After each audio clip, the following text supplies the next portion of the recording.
you are prepared to start this day 3 of the conference. Is it on? Yeah, now it's on. Okay, I will start again. So, tere hommikust, good morning everyone.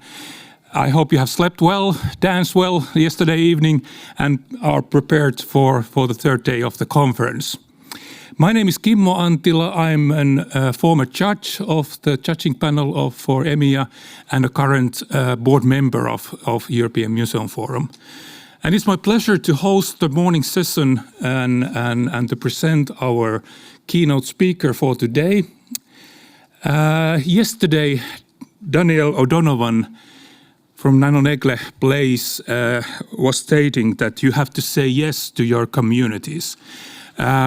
You can do it in various ways, and I think we will hear some new insights for this interaction between museums and communities.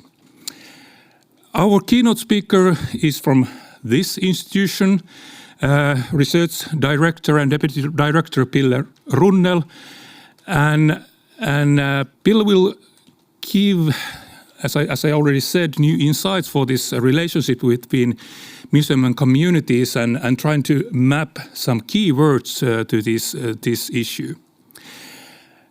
Pille, I know her from I suppose it was like 10 years ago when we get acquainted, and Pille has been interested in various interesting things about digital cultural heritage, the relationship between audiences and museums. You have published extensively about new museology, and I think one interesting thing is also that you are a specialist in visual anthropology, and you have been the director of this Maailmafilm, the World Film Festival, since 2004, I suppose. Yeah. So it's the festival which is presenting the first class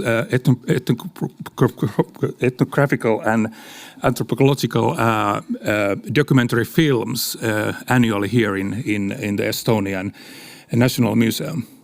Pille has also been a key person of reinventing the Estonian National Museum, and also a member of this group who have realized this excellent museum with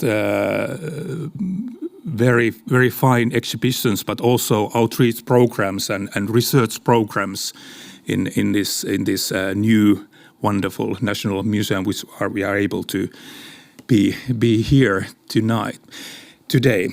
But yes, with no words anymore, just to give floor to Pille.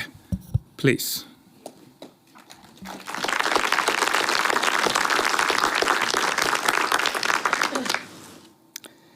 Thank you for the kind words. I have nothing else left to say. So I thought that I am rusty, as we have been doing this week with the annual conference before and now hosting you. And there have been so many interesting topics going on. And also Kimmo mentioned I'm dealing with many things. But my today's talk is actually not about digital and audiences. So I'm kind of improvising. No. I'm kind of improvising in the field,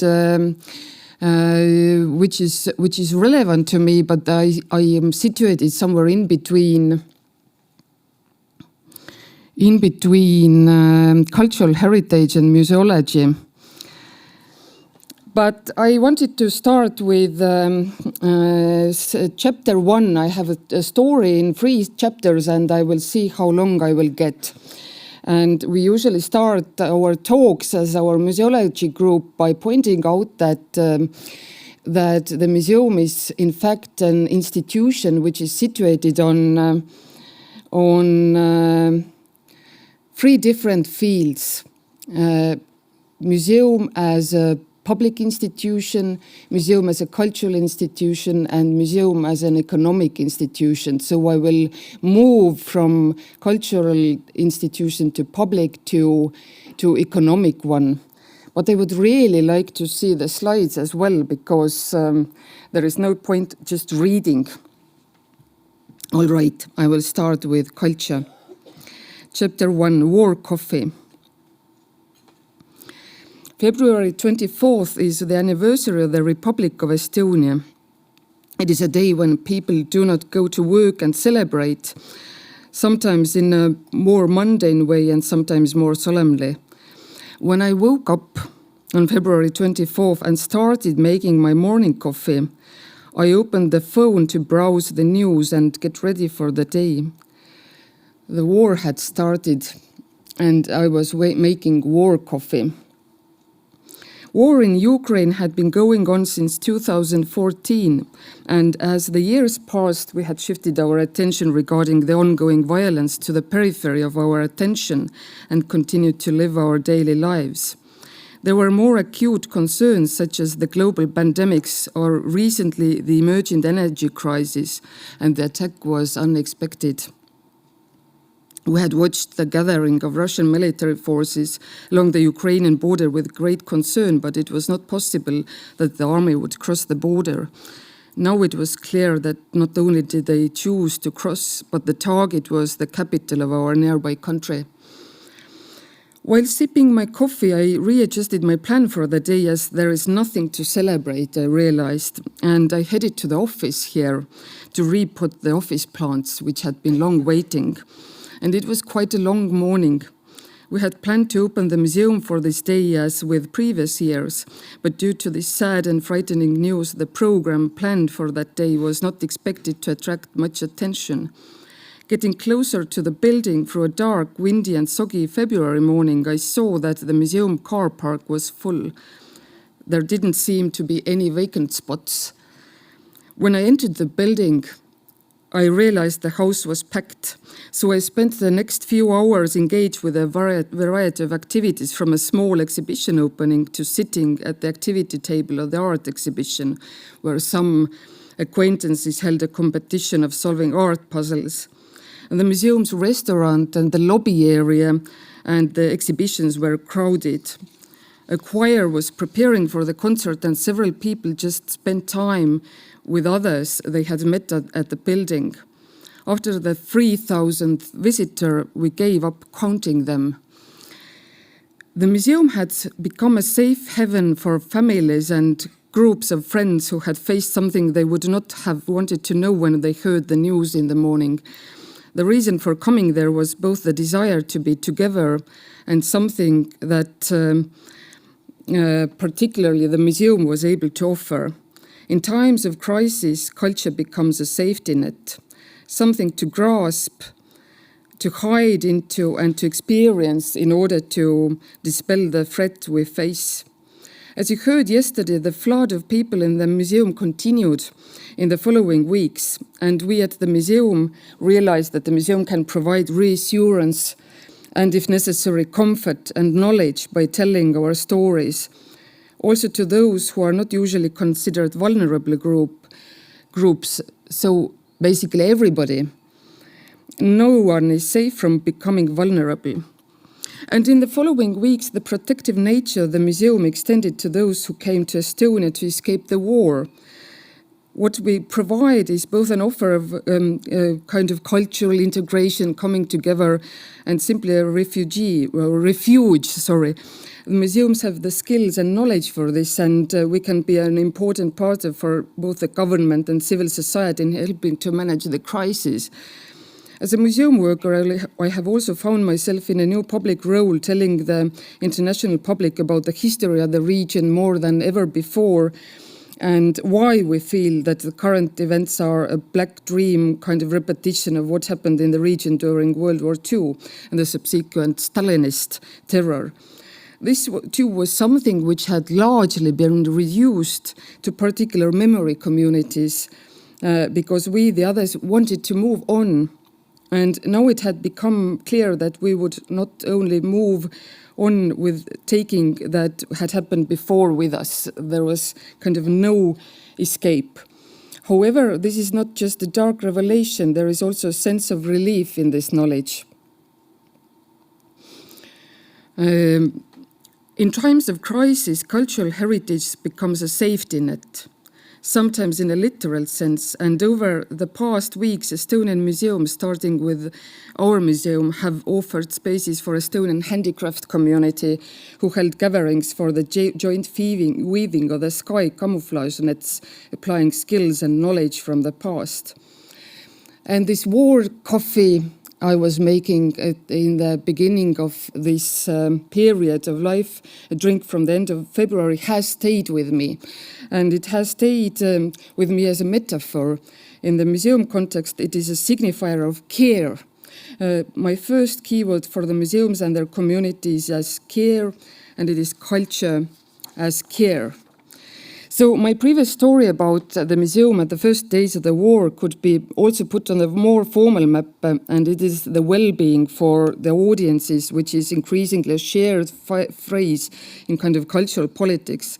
And it is not just a keyword, but it is a domain. I'm not going deeply into that to save some time, but there is a fantastic area of study going on, which is applied also to the museum sector. Many of you would know maybe John Falk, and while I list aspects of kind of psychological, cultural and social well-being, he's developing kind of a 4-pillar approach to wellness and how to not grasp it in the museum setting, but also measure and even monetize it, kind of understand how we are monetizing it. But this scheme here, I propose that out of these keywords, maybe some of the key areas are perhaps more covered by the joint European cultural policy framework than the others. But I firstly, and now in chapter 2, move to this other end of this continuum, which is about being ambassadors and mediators of heritage rights of the communities, as well as ambassadors for European cultures. And it is again a huge topic. We are not going into it, but the keywords of heritage right is, I think, one of the keywords for the museums and heritage communities in this period. But my example doesn't come from European cultures, but this is about different ethnic groups in Russia. I have spoken also during the past weeks a lot. We at the museum have, and as Estonian cultural community, have been faced with a dilemma whether to follow the official guidelines to cut off cultural cross-border collaboration with Russia, or remember that things are not quite the way that they seem, because there are museum colleagues in Estonia who have stepped back from museum boards and sent back articles and rejected help requests and so on. But we who have worked with the cultural heritage, which source communities are beyond the border, we just cannot stop, because we know the desperate attempts to claim one's cultural rights, as Albert Reazin did in a final way. As you can read, perhaps, this is an activist who died a few years ago after setting himself in fire, because the situation with heritage rights is desperate over there.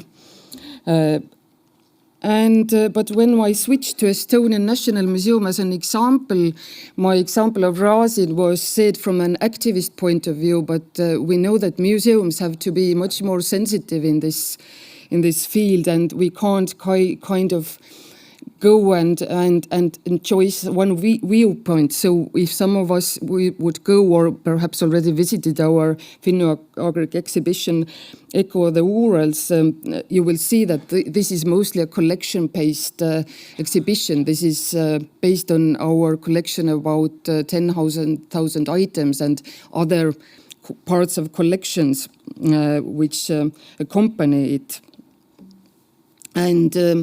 And while there is a debate whether these collections and their fate has to be solved through this colonialist discourse, which was very much present in the European museums nowadays, because these are not our Estonian communities, then actually I think that the way we present it, and we must present it right now, is through the discourse of being cultural ambassadors and human rights advocates. So we do so despite the question of public value for the Estonian audiences maybe is questioned. But as you can see, our museum decided to dedicate one of its permanent exhibitions to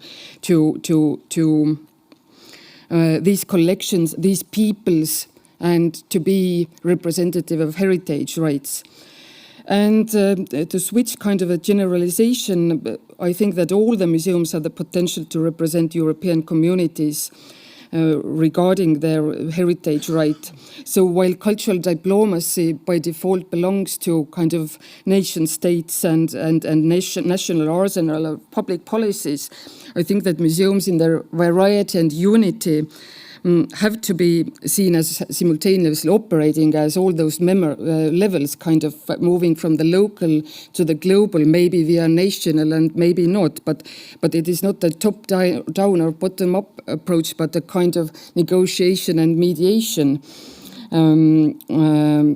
rather than yes, a kind of display of communities. And especially this Estonian National Museum's exhibition has made me think that the museum, the situation today, needs the museums to develop this sensitive human rights approach to cultural heritage, and the second, in addition to a human rights approach. I think that we have to pick up the Europeanness and speak on behalf of European values. Representing European values is also about human rights. The past weeks have confirmed that in the current complicated political situation, the world is not what it seemed to be anymore, and the culture has enormous role in securing European values. So we have also to be ambassadors of European values by representing our communities. And I think that these three keywords on the slides are also significant in the ways they operate, and I believe that the common narratives communicating European values through cultural heritage are best told by partnerships with the communities, but also between the museums. So the museums have the ability, but also mission, to notice and gather European heritage communities, to access and enjoy and reinterpret their heritage.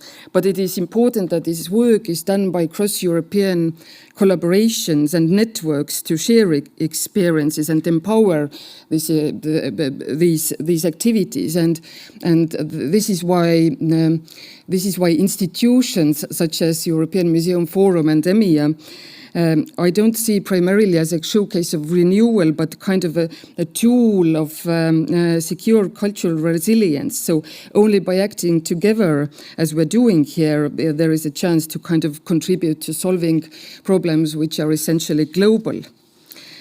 And I make now my best attempt to shortly also touch chapter 3, which is about museums as economic institutions.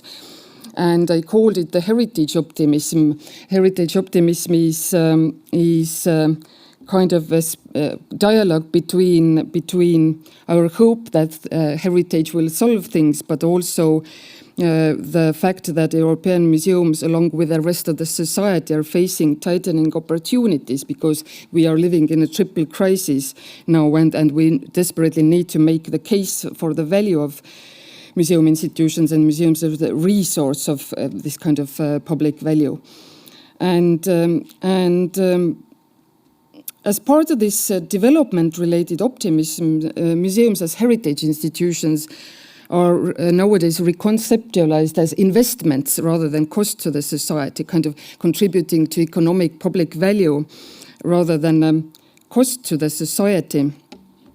And this is very strongly the area of European cultural policies, including the grand schemes, Green Deal and Bauhaus and so on, but very much so also there's policies targeting the Europe of regions, the regional development. So all these keywords here, which are bureaucratic, but they are applied very much at the level of regions and localities.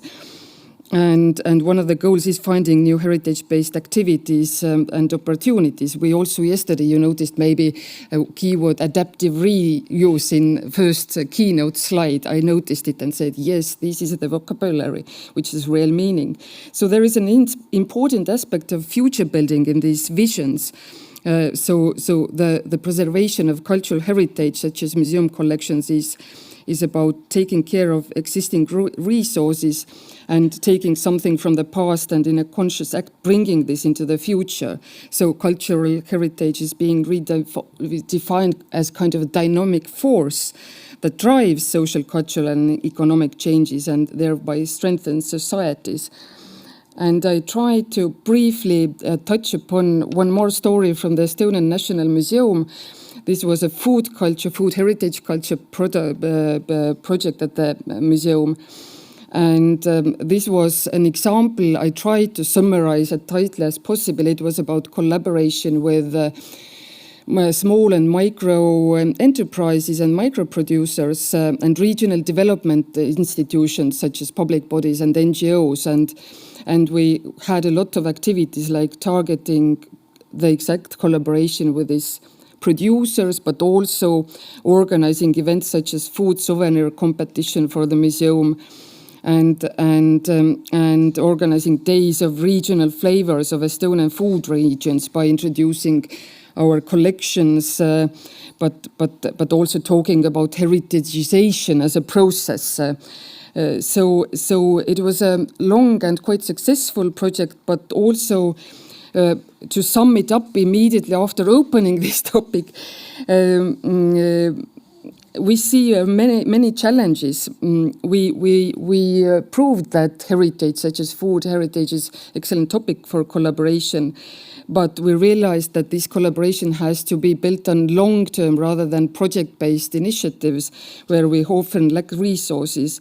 And we also realized that there is ambivalent expectations towards the museum's role and contribution in these processes. Most partners in the business and non-profit sector saw the museum professionals primarily as occasional cultural heritage consultants for specific needs. And they saw museums as kind of heritage authority of legitimizing the authenticity of the contents. So the heritage projects potentially would be more sellable. So whereas we hoped that there will be a kind of a multi-stakeholder dialogue we are initiating, but clearly a heritage institution was not seen in this role. These are the food souvenirs you can't find in our shop anymore. But I briefly also show moments from the study of Estonian enterprises and their collaboration with the museums. So altogether, it was 3 years ago, only 19% of companies had collaborated with the museums ever. And this collaboration was mostly about visiting exhibitions or renting premises or selling their services to us. So those who had collaborated mostly had not used the services.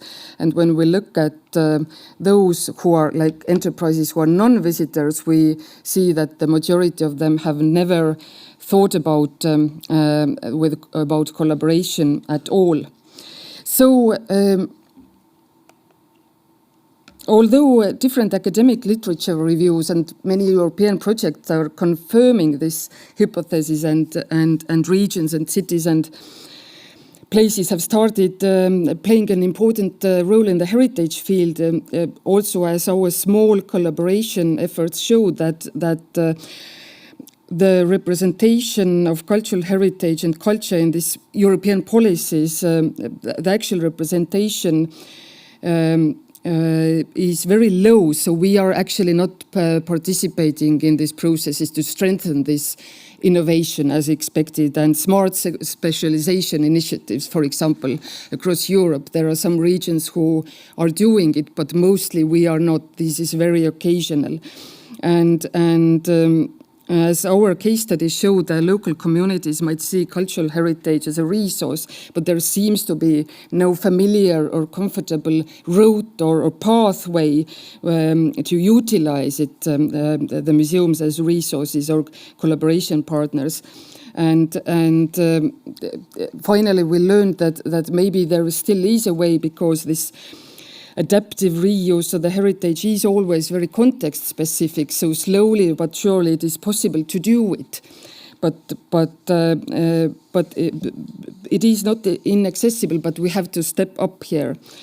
And of course, on European levels, it is not just talk of the policies. There are opportunities linked to financial mechanisms, but we still need to pick them up. It is much more widespread in the heritage field, but the museums are less involved. And I'm not going to kind of explain one more scheme here, but to kind of sum up, I borrowed from heritage specialist Christer Gustafsson, who is a professor of heritage in Gotland, that he took a kind of figures from or metaphors from the field of management, as we are talking right now, from museums from the economic perspective. So cultural institutions, as other organizations, most often operate. I will go back in these free spaces, in two spaces, like in a known space and unknown space. So known space of operations is about risk minimizing and focus on protection. For example, in the case of heritage, we see our task as protecting, keeping, maintaining with minimal risk, like running the everyday operations. The unknown space in management is about risk optimizing. So there is quite a lot of planning involved and making kind of prognosis to kind of stay in specific domains and specific fields and protect us over there.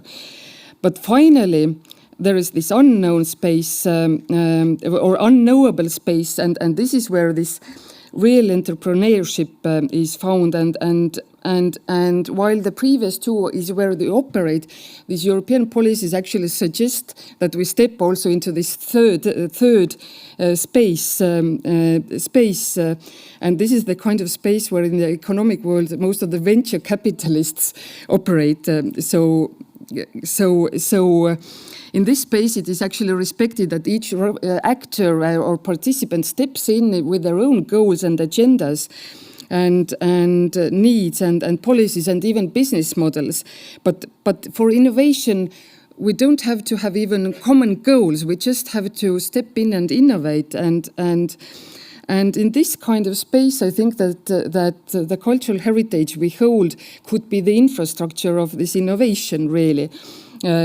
So we are the keepers of the innovation infrastructure. But its use depends on the communities, because it depends how they actually integrate it into all these strategies which are mentioned in European policies. And the demand has to come from the society and community. And in this case, heritage, we are the holders on, has this potential to support this sustainable development and inclusive societies and other.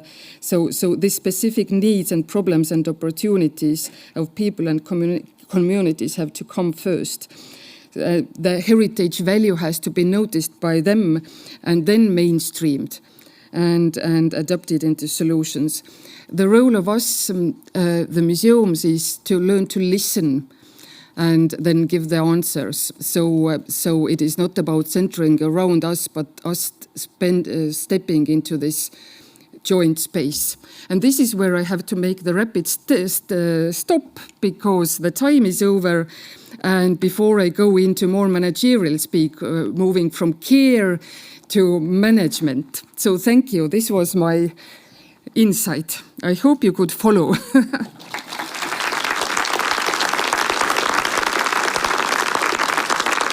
Thank you, Pille, for these optimistic words about the role of heritage in this, during this age of turmoil and difficulties. There is a power in heritage, surely. That's one of your messages. I still hope so. Yeah, and it's creating resilience, and we are creating it together here within these communities. And it was important you were emphasizing the importance of cultural institutions to working together. Yes. in negotiating this role of heritage. I think there are there is still some time for questions. Please raise your hands and we can use 5 minutes for the discussion. Any questions? I was actually thinking about the role of heritage, cultural heritage, as a protection for democracy, and I think we all been lately wondering why is it so important for authoritarian regimes to destroy the diversity of the cultural heritage? What do you think?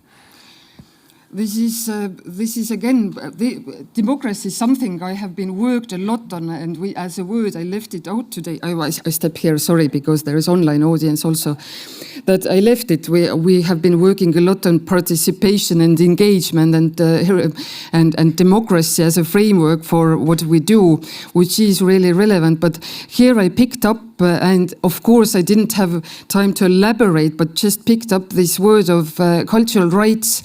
I see that the cultural rights topic is so prominent in the heritage fields, but actually when we see again this war going on and heritage demolished systematically, it is about taking away people their cultural rights. So think about the Udmurt scholar who died in desperation, but also as an act of pointing it out. So we as museums do it in a more modest way to be more democratic. His act was not democratic, but it was essential. So our chance is to operate in this negotiable space and kind of step up. So human rights and democracy is something we as museums have to talk more about. Maybe not in this EMYA, but this is very deeply embedded, as we saw also yesterday, like from the morning till evening, that it is inescapable. So it is deeply embedded in our work, and well, let's work to implement these fine ideas that Pille was presenting us. So thank you, Pille, once more for your great keynote speech, and we will continue with program. Oh, there is still one hand rising. I can't see anymore.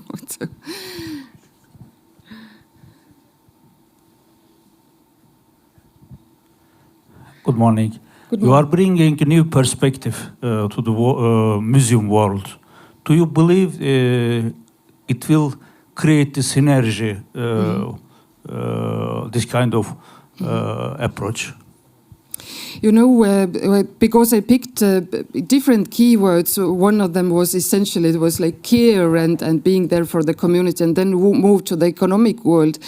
As I said, that these requests which are made in European policies, as I said, that the studies in the heritage field, where the not particularly museums, the studies have mapped that there is huge potential, but it is not utilized. And this is why I pointed out that in this kind of wishful policy requests, I think the answer lays in localities. We worked with very particular organizations with very particular content we had to offer. And this is where it might work. Like here, cross-European networks probably will not solve these economic expectations. These needs have to come from the particular communities. But I think that if we reframe them, I feel also in the academia that all we do nowadays has to be kind of be fed into economy, and I don't quite agree with it. But if we see it as one aspect of the community's hopes and expectations, that we help them to make more rich in a wide way and more prosperous, then I think it can be increased. I'm not going into circular economy. I would like another hour for that. There are examples where we can step in, but we have to listen carefully, because they are not using the words which are inviting us, but there are words and kind of discussions where you can notice the needs. So I hope so. So thank you, very good question, and thank you again, Pille, for thought-provoking presentation, and we shall continue dwelling into these themes during next sessions. But now it's time to move on, and Atle, you will take the charge for the next session. Thank you very much.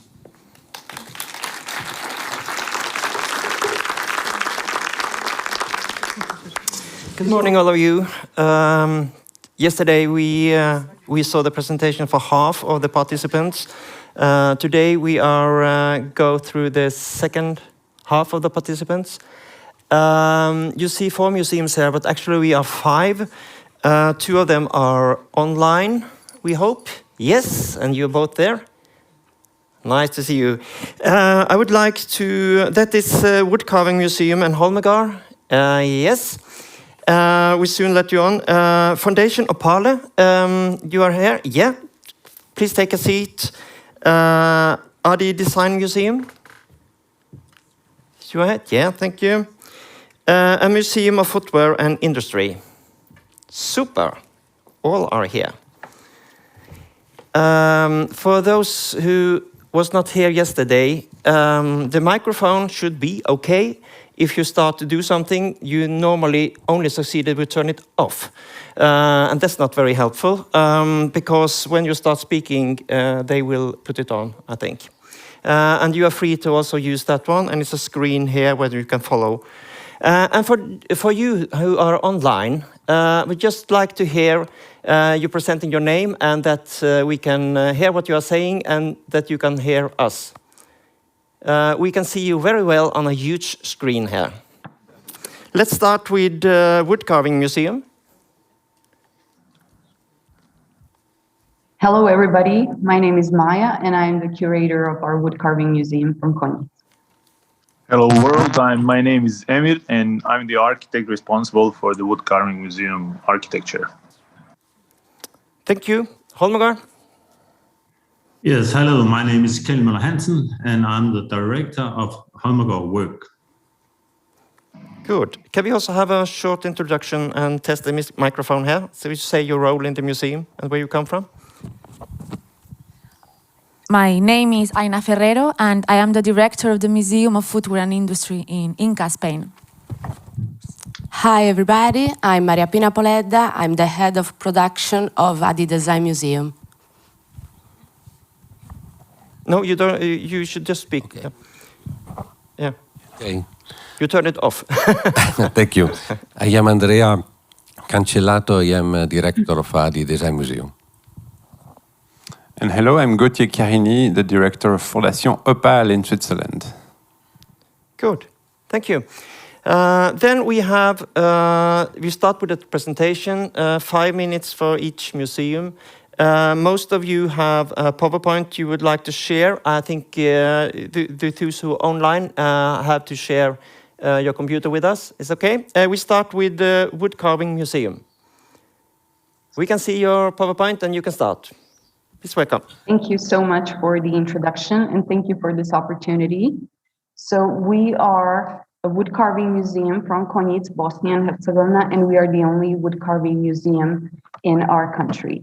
We were opened in 2019 because in 2019 we celebrated 100 years of the tradition of woodcarving in our municipality and in the Nikšić family as well. What I'm showing you right now are the pictures of the family tradition and the family tradition interiors in the Nikšić family. So everything started with the great-grandfather of today's owners who was roaming through the villages in our municipality, and he saw what other craftsmen were doing in the villages. So he decided to pursue this craft, which turned out to be a business and a tradition eventually. But if we're talking about the history of this tradition, we have to go back all the way to the Ottoman Empire and throughout the Austro-Hungarian monarchy. So back in the Ottoman Empire, we haven't been able to gather a lot of evidences about this tradition, but we basically we have a lot of other evidences from the Austro-Hungarian monarchy where the very first schools of woodcarving tradition were opened in Sarajevo, the capital of Bosnia and Herzegovina, and the second school was opened in Keynotes here in our municipality. So everything started from the just plain village craft and then evolved to be a real tradition. Throughout the Austro-Hungarian monarchy, there were a lot of talented craftsmen from Keynotes municipality who participated in very important furniture exhibitions such as l'Exposition in Paris in 1900s in Brussels, and perhaps the biggest one in the Millennial Exhibition in Budapest in 1896, where one of the most talented craftsmen from that time, from Konyits, exhibited his own handicrafts and got an award for the most beautiful stool, the most beautiful thing that they did back in 19th century. So moving on through time, we decided to make this museum and dedicate it to all of these people and all of these families who used to do this craft and who used to make a living out of this craft, and it eventually turned out to be a business and a tradition. This is the Bosnian pavilion in the Austro-Hungarian monarchy, where Ilija Arapović, one of Konyits woodcarvers, represented his work. And those were the times where people were presenting their work and something really valuable in these exhibitions. And I think it was really, really important back then for Konyits, because we are really a small town, and even though we are the largest municipality in Bosnia and Herzegovina, we used to be a small town, and we had talented people who wanted to be formally educated. So that's what we got. They gathered around and they decided to write to the government to say that they wanted to be formally educated. And that's where it all started. They started participating throughout the Austro-Hungarian monarchy period in exhibitions, worldwide exhibitions. And this is a pretty good example how talent has to work with education and skill. This is the interiors throughout the 19th century, and this was done by the Nikšić family. So Nikšić family is the only living family who is still actively doing this business. Throughout this entire period, there were a lot of other families, 218 of them to be specific, but the Nikšić family is the only family right now doing this craft and pursuing this tradition, moving on into the future and doing this in the present right now. So they did a lot of the members, they did a lot of interiors and a lot of things for very important politicians as well, because having something which is handicrafted in that period would mean that you would be wealthy enough. It was a status symbol to have something which is crafted with somebody's hands and somebody's time. All you can see here are the pieces that people used to carve, and we gathered pretty big amount of these pieces in our museum because we wanted from people to bring us really authentic things that they had in their own family houses and things that they are not using anymore. So our museum contains all of the authentic things carved from all of these families throughout this time and in our municipality as well. So sometimes everything that we have actually was touched and created by those families and those people who used to do this craft throughout time. What you are seeing now is a family picture from the Nikšić family albums. These two little boys are our CEO and his brother, and these are their father and their father's brother, which means that this has always been a family business, and it has continued to be a family business.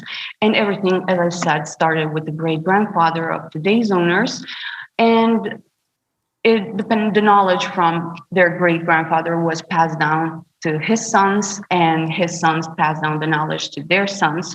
So right now we are having the fourth generation. This is the fourth generation who is still actively doing this. The fifth generation is still in primary school. Maria, you start running out of time. Okay, so in 2017, I'm gonna make this short. In 2017, Konyits woodcarving tradition has been officially inscribed onto the UNESCO list of intangible cultural heritage of humanity. And that's why we decided to build this place. And that's why we called Emir to make this museum a sanctuary for these families. I'm gonna try to make this short. It's basically that we made the museum inside of the family house who were building through the years, and we had a small spaces inside, so we decided to make a tunnel, or I would say a wormhole, which you can travel through time from one end to another end. So ideally, we geometrically designed it and used the computational parametric design to make a new, let's say, interior within interior, which consists of more than 1,000 different triangles, and it's a pretty amazing maze when you come inside and you can try and travel to time. And one of these rooms is a room dedicated to all of our carvers that we have here, which you can see on these stools. We have 220 stools put with their names on their list. So it is a very interesting, I would say, time travel or wormhole where you can enter in the far history and travel to that. And the most important thing is that this craft is kept alive through the business that now is known by under the brand which is called Zanat, which produces hand-carved solid wood furniture.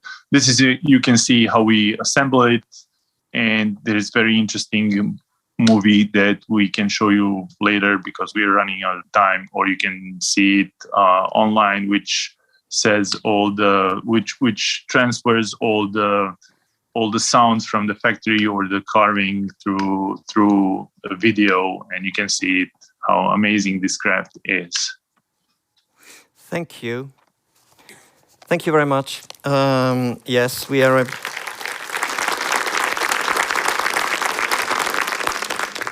I think we go directly to Denmark and Holmegaard Vaerk, and I will try to give you some time to add something at the end, if there is time left. Now the floor is yours, Kjell. Thank you very much. Holmegaard Vaerk is a new museum which opened for the public in June 2020 at the premises of the defunct Holmegaard Glassworks factory, one of the key producers of glass in Denmark and Scandinavia since 1825. It is located in Fensmark, a village previously occupied mostly by workers and staff of the factory. Last year, we had about 75,000 visitors. We offer a unique insight into Nordic craftsmanship, design tradition, and art industry history.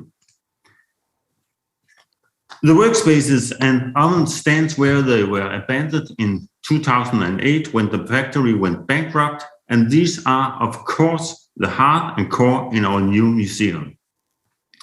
Outside, we have a glass town which arose together with the glassworks and the Bock, which supplied peat to the original glass furnaces. All together, they are Holmegaard Vaerk and forms the settings for the exhibitions, experience, learning, and productions. The exhibitions about the glasswork is, of course, located where it originally took place, in the core of the glasswork. Around the old tank furnace, which contained 45 tons of hardened and illuminated glass, the story is told by former glassworkers. Next to the factory exhibition, we have an exhibition with not only Holmegaard glass, but also Keynote ceramics.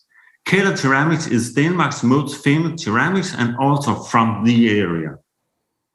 More than 500 selected pieces of glass and ceramics are exhibited on a 35-meter long table. This means that almost 200 years of Danish art craftsmanship and history are visualized in glass and ceramics of the period. Instead of hiding our collection of glass and ceramics on magazines, we exhibit them. Our Holmegaard sample collection of 42,000 glass is beautifully arranged on an impressive shelf, 7.5 meters in height, 40 meters wide. Our Keller collection of 6,000 masterpieces of ceramics is, on the other hand, exhibited on an easily accessible shelf as we are in the progress of cataloging the collection. We have an exhibition dedicated to show splendid historical craft objects from Museum Southeast Denmark's collection. Currently, we have a special exhibition of international Stone Age findings from Holmegaard Vaerk, arranged with an inspiring conversation about 10,000 years of designs. A large exhibition shows some of the finest glass mosaics produced in Denmark. They are the results of the collaboration between Denmark's most talented glazier and a number of visual artists. This session is about how can museums approach the unique history of creativity and craft and make it relevant to the present day. At Holmegaard Vaerk, we do this based on our local, but at the same time, national cultural heritage and history. It was our ambition that our collection should inspire especially glass blowers and designers to raise Danish design tradition to a new level. That is why we also have established a huge modern glass workshop with outstanding glassmakers and visiting artists. It is a great success. We are now not only designing brand new crafts, but also produces mouth-blown glass for a large variety of large and small brands. And at the same time, it is a gift for the visitors who can follow the creativity and design processes up close. And if our visitors is inspired, they can of course test their skills in glass blowing and ceramics in 2 living workshops. I end my presentation by telling you about our large multipurpose hall with changing exhibitions of culture on an international scale. Here we can show contemporary glass designs and handicraft exhibitions of collections from all over the world and conduct large events and concerts. Today, in less than half an hour, we are opening the first international special edition Picasso, a tribute to ceramics. The Picasso exhibition set the tone for the coming years, major international special exhibition, and we are of course very excited, and I am a bit stressed because as we speak, the guests are arriving to this exhibition I have to open in half an hour. But thank you.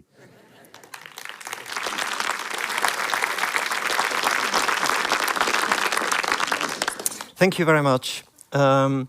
We started 9 minutes later than we should, and some of the presentations are a little bit longer than they should, but I think it's important that you see the presentation. So we will shorten down quite a lot, maybe all of the discussion after, because I think everybody would like to have a coffee break and talk with colleagues. Now we are going on with Fondation Opale. Was it a flight that was late or cancelled or something like that yesterday? I must apologize because yes, I was supposed to be here yesterday in the panel of private foundations. And today we are a bit of an oddity on this panel, but we are also an oddity in our mere existence. I'll tell you a bit why. We are so glad that you came. Thank you. You are having a PowerPoint, don't you? Yeah. And you can use this one. This green one is forward, back, and this is if you want to highlight something. Excellent. Yeah. Here we go. Thank you, and please, Atle, tell me when I reach my 5 minutes. I don't want to steal other people's time, of course. So, as I said, my name is Gauthier Chiarini, the director of Fondation Opale, and thank you to you, dear colleagues, to the organizers, to our host here. It's beautiful to be here. And yes, so I was telling you it's an oddity. We are in the middle of the Swiss Alps. That's where, for you who know Switzerland, and hi to the Swiss colleagues as well. I know we're a few. It's the French-speaking part of Switzerland near a ski resort called Grand Montana. So keywords today is community. One of the keywords is community. Our local community is made of families of wine grower in the wine growing business, in the wine making business. There is a lot of tourism. And then there are many different layers of many different worlds that cohabit in this resort. It's normally 4,000 people during the year, but during the winter, suddenly it's 50,000 people. And you have very wealthy people. It's like 2.5 hours away from Milan. So you have a lot of wealthy people from Milano. You have different Swiss spending their holidays, etc. That's our building. We're lucky enough to have, oh, I see there is a bit of a glitch on the image. Sorry about that. It's a nice, as you can see, facing a small lake.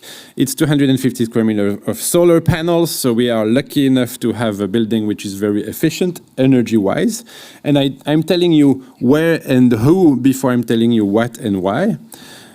Who founded this Fondation Opale? Mrs. Bérangère Prima. Mrs. Prima happens to live in the area there, in Valais, and to have one of the largest collection of contemporary indigenous Australian art in the world today in private hands. It's a bit more than 1,500 works. So 3.5 years ago, in December 2018, Mrs. Prima decided to hire me and the team. And there is...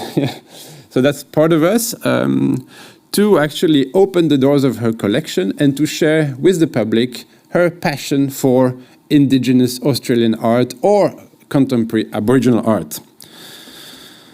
So we get basically two objectives. First is, as I said, promote this form of art. I'll make a small bracket about what is indigenous Australian contemporary art, because it may seem a bit funny to you. Or unknown. So our rationale or our postulate is that this form of art, like indigenous art or First Nation art, has its place in the world of contemporary art and in parity with Western or other forms of contemporary expression. And so we are really a contemporary art center. We sometimes call ourselves museum, sometimes not, but this is our idea. It's that we are not an ethnographic or an anthropologic museum, we are a contemporary art place. Of course, it raises a lot of questions. We don't speak for the indigenous communities of Australia. We don't represent them, we present them, we give them the floor, we amplify their voice, but we don't speak on their behalf, of course. I'm myself from a human rights background, so of course all these questions of cultural appropriation, but also the questions, and I slightly differ with the European values you were talking about. I think it's universal values, and the universality and indivisibility of human rights, I think, do apply there. But of course we do have unavoidably our own sometimes choices and visions, even though we try to integrate the Aboriginal communities at every step of what we do, which is creating an exhibition, which is publishing catalogs, etc. So first mission to be, and we are actually the only one in Europe. There used to be one in Utrecht in the Netherlands, Aboriginal Art Museum. It closed down in 2017, so now it's our mission to be known there in our rural, local community, but also throughout a network of bigger institutions in Europe through a loan policy, of course. Second one is to be a local actor, somebody or someone that counts in the local community. And of course, it's too different. Sometimes the two objectives reach each other. We have events, we have activities that where we can reach these two goals. Some of them, it's only one of the two. Ooh, the quality is really bad. I'm sorry about that too. So here we see before March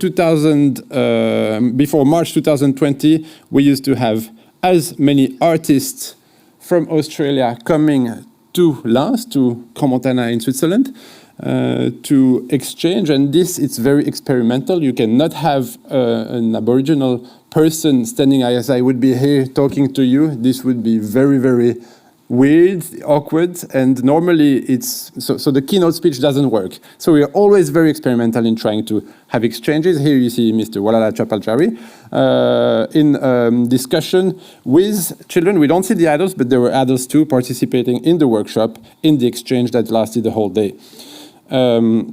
I'll go very quickly through the exhibition we had. This was our first exhibition with the beginning of showing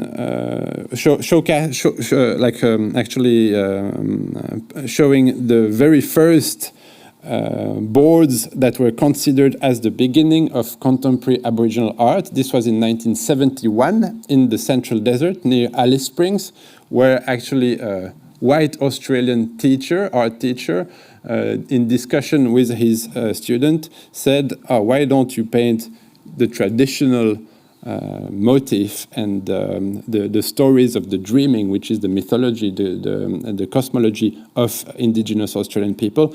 Why wouldn't we do that on boards? It was actually, before it was canvases, it was boards that were basically recuperation. It was from the building and meant to be art material at all.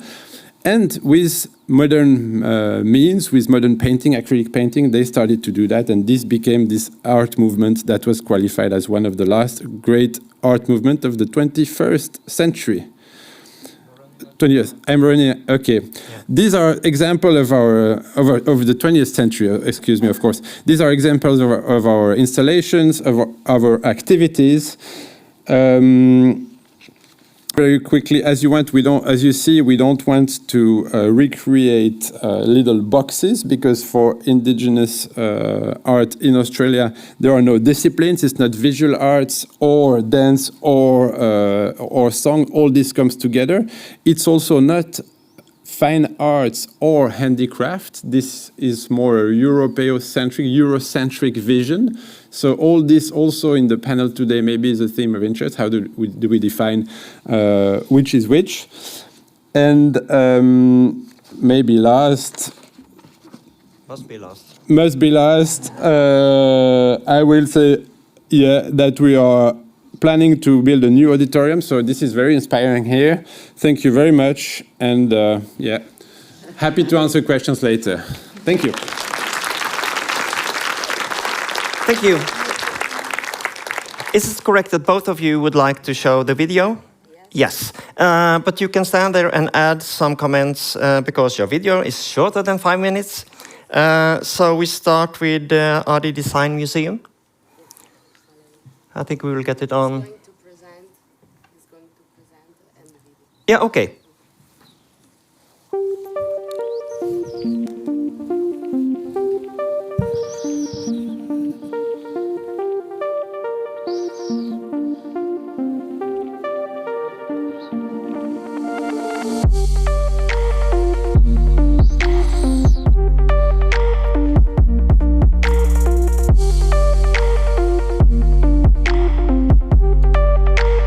Enchantment is a useless thing, but it's as indispensable as bread.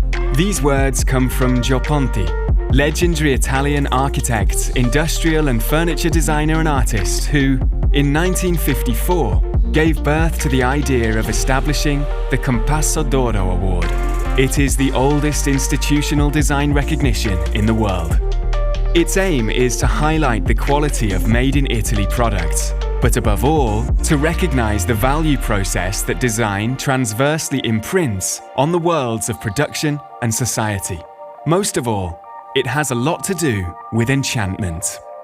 Just like ADI Design Museum, a space that breaks all the schemes in 2,543 pieces. That's the number of works that have been awarded the ADI Compasso d'Oro Award, as well as the more than 2,000 honorable mentions in the collection. A museum where the history of Italian iconic design meets the most contemporary creative trends in a space that is open in every possible way. That's what ADI Museum is about. A completely new concept that invites you to live an unprecedented cultural experience. Not by chance, one of the headlines of the advertising launch campaign was, "To find another museum like this, you'll have to tour the whole of Europe in vain." Opened in May 2021 and located in the heart of Milan in Piazza Compasso d'Oro, in a former industrial area with a high architectural and urban impact, the museum covers a total area of 5,135 square meters. Lots of things to see, to discover, and to experience. Then, with only one thing missing: borders and barriers. As a matter of fact, another feature that makes this museum one of a kind is the coexistence in the same rooms of the permanent and the temporary collections, in constant dialogue with each other. Visitors are therefore invited to freely explore the spaces to define their own path, and are inspired to return because there will always be something new to see. The museum is a living and changing entity, like the exhibits it presents.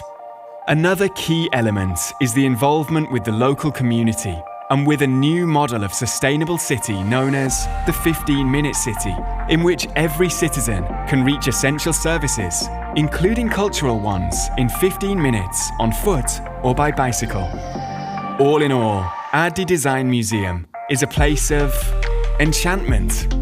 A groundbreaking, innovative museum that Gioponti would have surely loved, open to everyone, even those who don't want to visit the exhibitions. Members of the public can spend their time here, meet friends, and hold business meetings.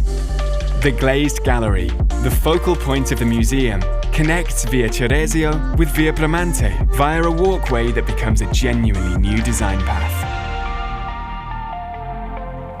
Adi Design Museum is design like you've never seen before.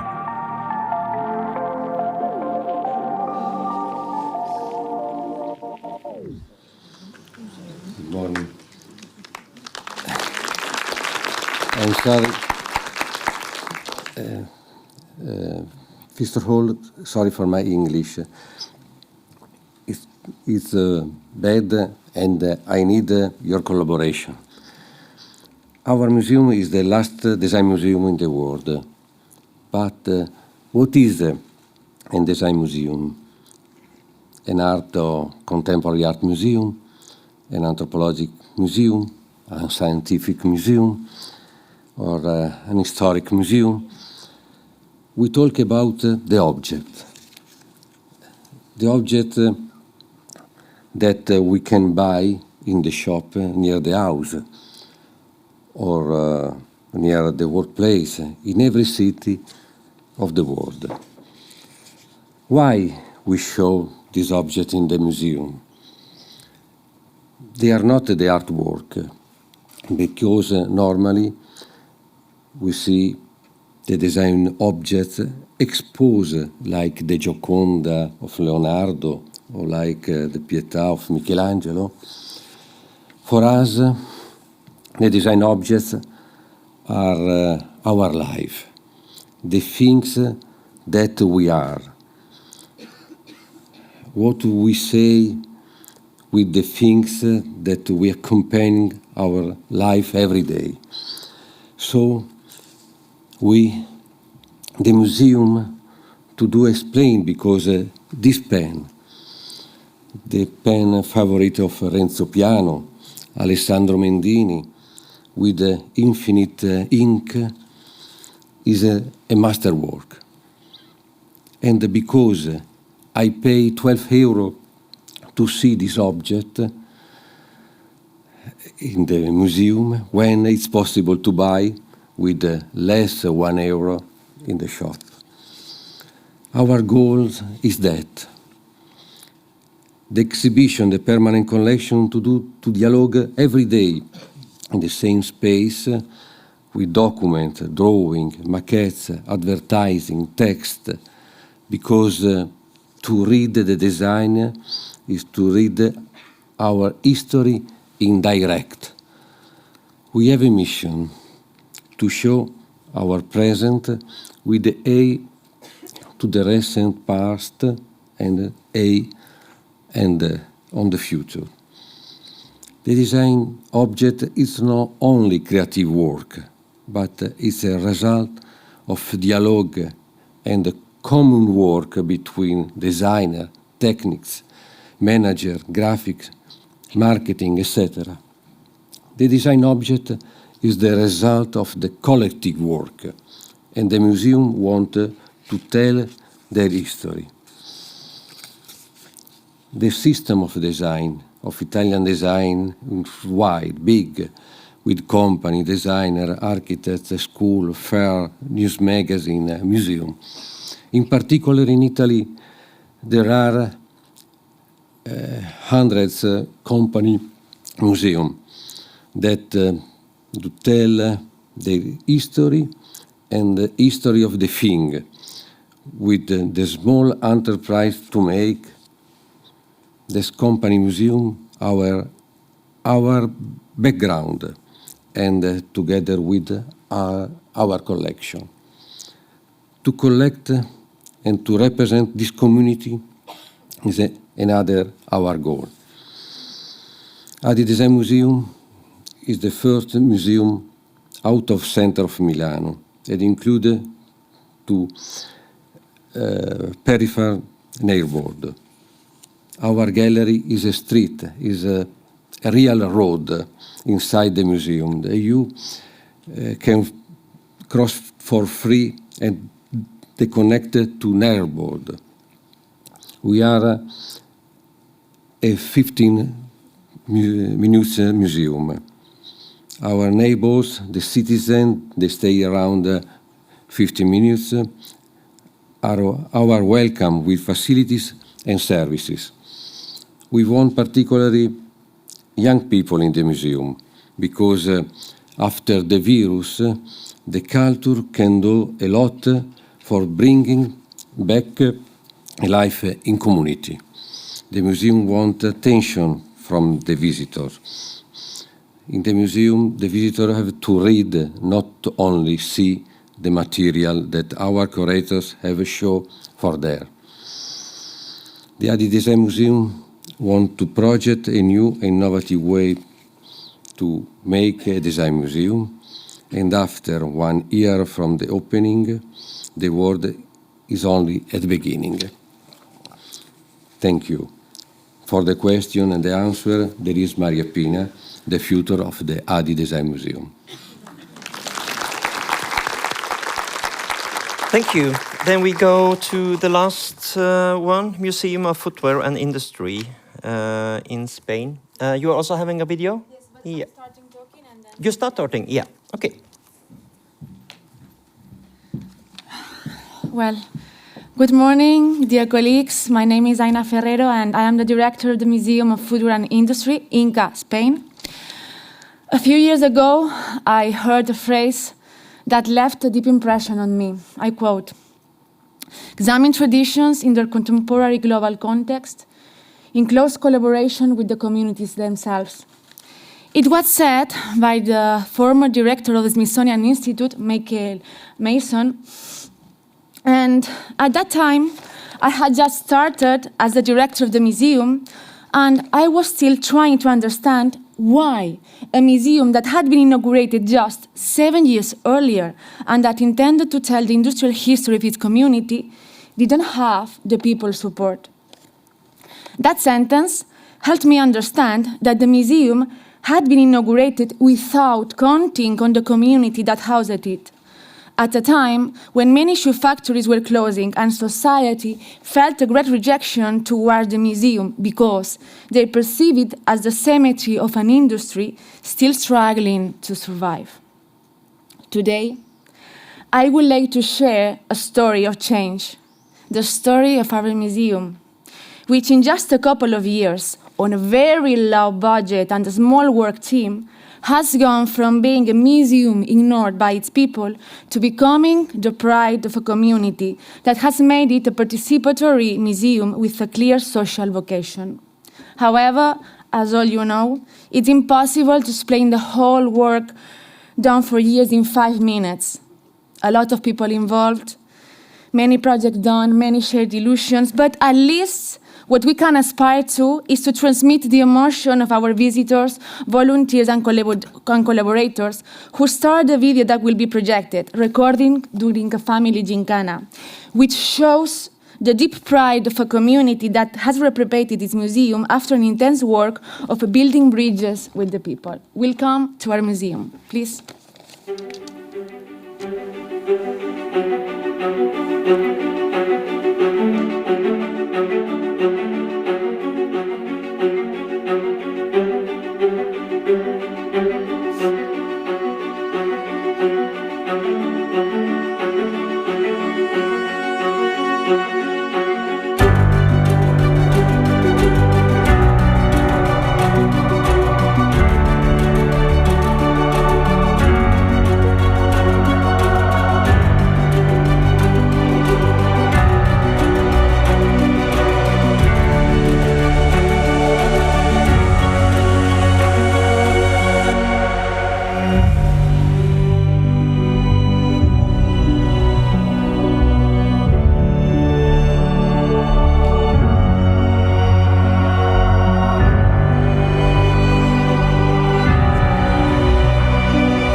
Coses que més m'agrada d'aquest museu és que compten la gent. Lo mejor de este museo son las personas que lo integran. Està quedant molt bé, o sigui, molts està quedant molt bé. Y me gusta ver que hay cosas que han cambiado que yo aporté. Que se ha transformado de una manera increíble a lo largo de los años. El museu m'ha ajudat molt a integrar-me a la ciutat. Lo que más me ha gustado del museo es hacer esta actividad. Las máquinas y todo bien explicado lo que tiene. Me gusta el museo porque tiene una sala de juegos para mí. Bueno, però jo lo millor és que existeixi.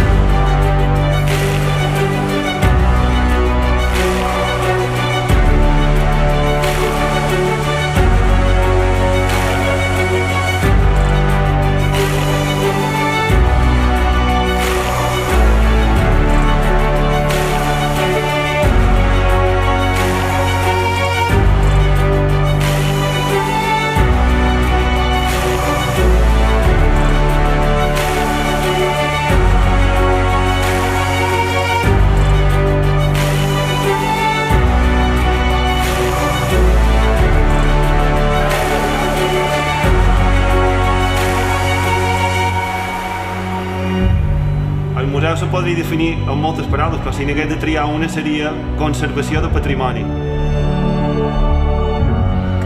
Conocimiento. Interculturalitat. على تبادل الثقافات. Excepcional. Pasado. Entretenido. Extraordinario. Orgullo, ¿no? حاجة جديدة أول مرة أشوفها عجبتني كتير. Innovador y educativo. Este un loc foarte frumos.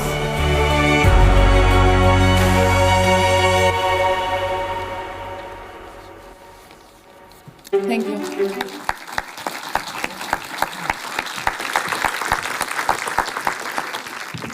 Thank you very much. As you all see, we are running out of time. So I made a decision that there will be no discussion between us, because I think it's much more important that you have the opportunity to meet the guys here in the coffee break.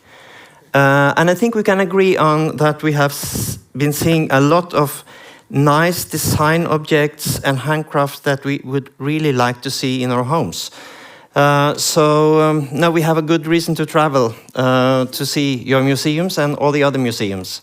And while I had the opportunity, I must say thank you for the wonderful reception last evening. And I think the cool band you had there had a lot of new fans that also are willing to traveling around Europe to see more of them. Thank you very much. It's a coffee break now until 10:50.